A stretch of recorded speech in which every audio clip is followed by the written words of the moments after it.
चलिए आगे बढ़ते हैं और बात आगरा की करते हैं, जहां चोरी के आरोप में एक युवक की सरेआम पिटाई कर दी गई। हाईवे पर रस्सी से बांधकर युवक को पीटा गया और बताया जा रहा है कि बैटरी चोरी के शक में युवक को लोगों ने रोड पर रेलिंग से बांधकर पीटा।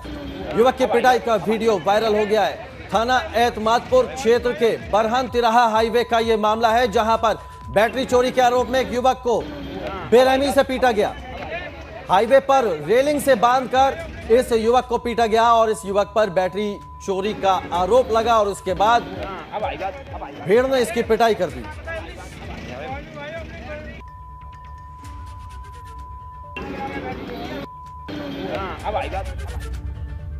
और अब खबर आगरा से है, जहां आगरा की अंकिता जैन ने यूपीएससी की परीक्षा में देश में तीसरा स्थान हासिल करके नाम रोशन किया है। अंकिता जैन डिफेंस स्टेट निवासी डॉक्टर राकेश त्यागी और डॉक्टर सविता त्यागी की पुत्रवधू हैं। अंकिता जैन वर्तमान में ऑडिट एंड अकाउंट सर्विसेज में मुंबई में तैनात है।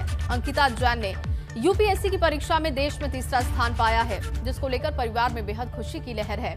सभी एक दूसरे को मिठाई खिलाकर खुशी का इजहार कर रहे हैं।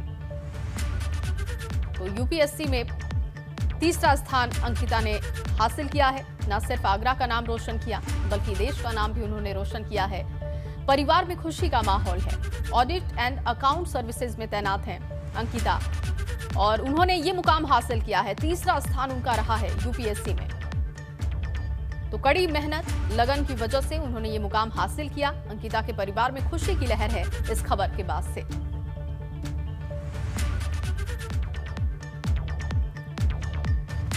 चुनाव की तैयारियां हम लोग कर रहे हैं। हम लोग कोई तैयारी कम नहीं रखने वाले। हमारी पूरी तैयारियां चल रही हैं।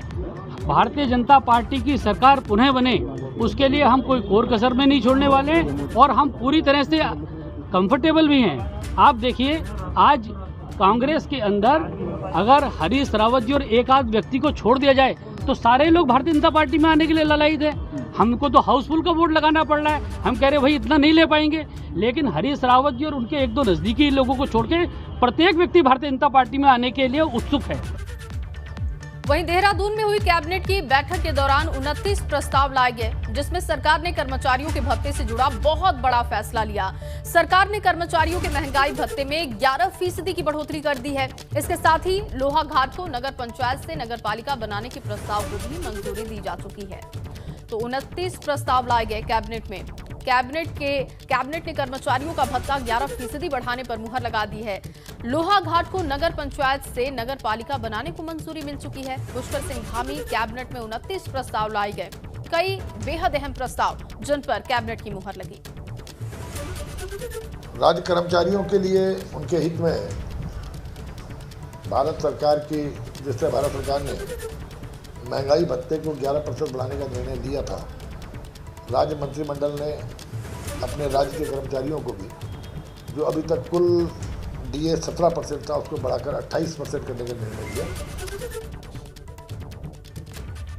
कैबिनेट की बैठक में कर्मचारियों के महंगाई भत्ते पर मुहर लगने के बाद कर्मचारियों में खुशी की लहर है। इसके लिए कर्मचारियों ने सरकार का आभार जताया है। हालांकि राज्य कर्मचारियों में इस बात को लेकर गुस्सा भी है कि गोल्डन कार्ड के मामले को लेकर कैबिनेट में कोई चर्चा नहीं की गई। दरअसल राज्य में कर्मचारी गोल्डन कार्ड में सुधारीकरण किए जाने की मांग कर रहे थे। राज्य मंत्रिमंडल की बैठक ने देर से ही सही लेकिन 11% डीए की मोहर लगाई है। मैं सर्वप्रथम माननीय मुख्यमंत्री जी को और माननीय कैबिनेट मंत्री जी को इसके लिए धन्यवाद ज्ञापित करूंगा। वैसे धन्यवाद के साथ साथ चूँकि गोल्डन कार्ड के एक अहम मुद्दे पर प्रदेश के तमाम कर्मचारी, पेंशनर्स और उनके परिवार के लोग लंबे समय से जूझ रहे हैं और लगभग 10 महीने से पैसा कटने के बाद भी स्वास्थ्य विभाग के स्तर से जो हिलाहवाली की जा रही है और इस गोल्डन कार्ड की योजना को बिल्कुल कूड़े में डाल दिया गया है।